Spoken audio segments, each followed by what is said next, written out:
Hi there, welcome to my studio. Thanks for checking out this video. My name is Siobhan. On this channel, I share videos about a dynamic and expressive approach to figure drawing. At the heart of this approach is gesture drawing, and last week in the comments I was asked, how do you see the gesture in a pose, and what is the difference between the gesture and a line of action? So in this video, I'm going to break it down, and I want to give you one simple tip or one piece of advice that will really help you to see the gesture in any pose.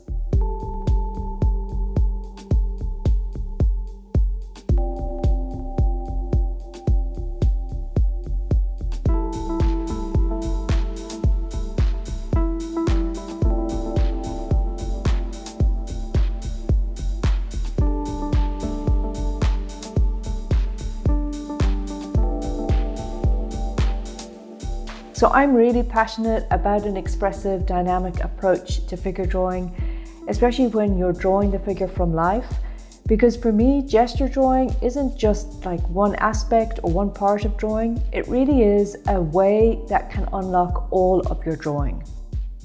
So on the one hand, gesture is how you make marks on the page. It's your mark making. It's really the two things are very intertwined. How you draw across the page is your unique and distinctive signature. And on the other hand, the gesture is also the movement or the dynamic quality that you see in the model.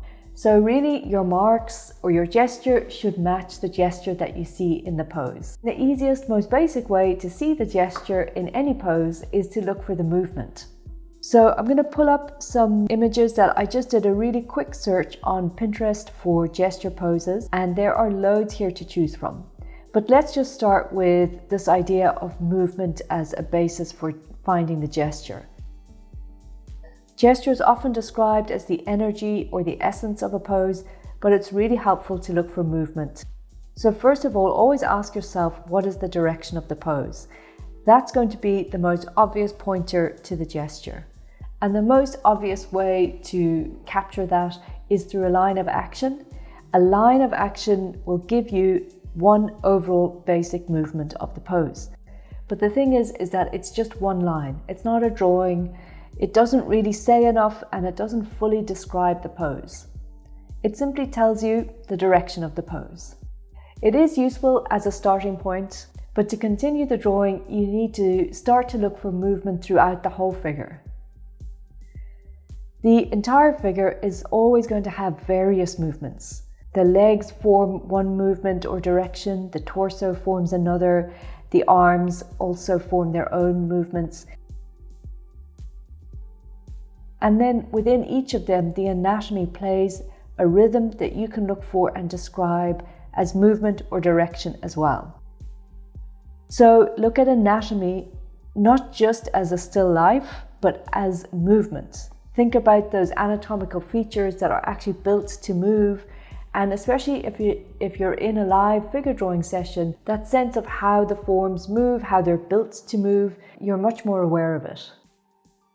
So looking at key anatomical markers like the muscle shapes or the underlying bone structure, looking at the round volume, all of these aspects are going to show you the rhythm and flow of the pose. So that's my advice if you're really stuck on how to get started with gesture. Look for that rhythm, flow, and movement. It's as good a place as any to start from.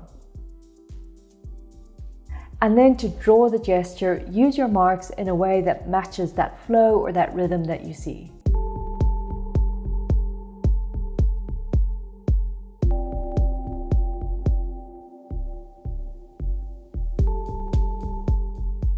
In other words, let your marks be much more free-flowing than you normally would draw. Allow them to go outside the forms, allow them to go around the form, and don't restrict yourself to drawing neat outlines or to trying, to get the proportions right. And whatever you do, above all else, don't use a gesture line to draw a flat 2D outline. Try to incorporate the sense of volume into your drawing.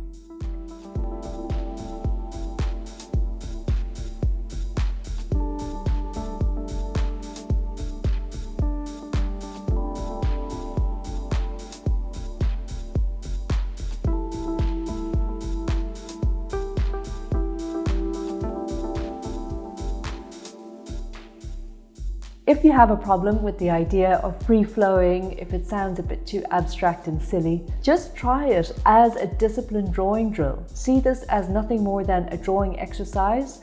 You don't have to keep the drawings. You can just use it to try and develop your mark making and just see what kind of dynamic range of marks you can make in one drawing. It's also a good exercise to see if you can draw instinctively and if you can draw intuitively, and that can be a really nice counterbalance to very careful studied, detailed anatomy drawings.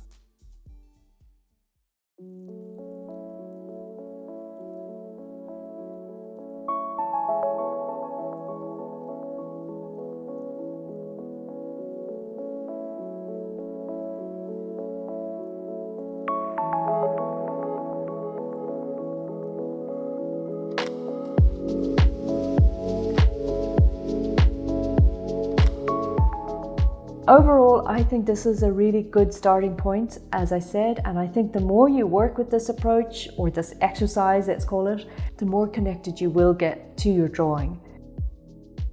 And you'll start to see that gesture really is a unifying aspect throughout the whole pose.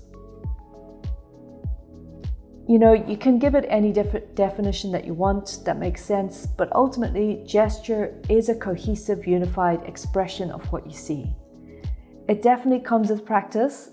Maybe it can develop over time for you, or maybe it's an instant breakthrough for you once you start to work with it. But it is an approach that is going to help you fully understand your own drawing language. Gesture will teach you not only how to draw, but how to learn to draw. And because of that, you will always have a method for discovery through your own marks. The true nature of artistic creation isn't a set of rules that you apply to your work, it's really a process. And your job as an artist is to uncover that process. I think the fastest way to do that is through gesture drawing.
So thank you so much for watching this video, and I hope it was useful or helpful to you. Please let me know in the comments your thoughts. I'd love to hear your feedback. Thanks a million for being here. Give the video a like if you think it's worthwhile, and don't forget to subscribe to this channel so that we can stay in touch. Thanks for watching, and I'll see you in the next video.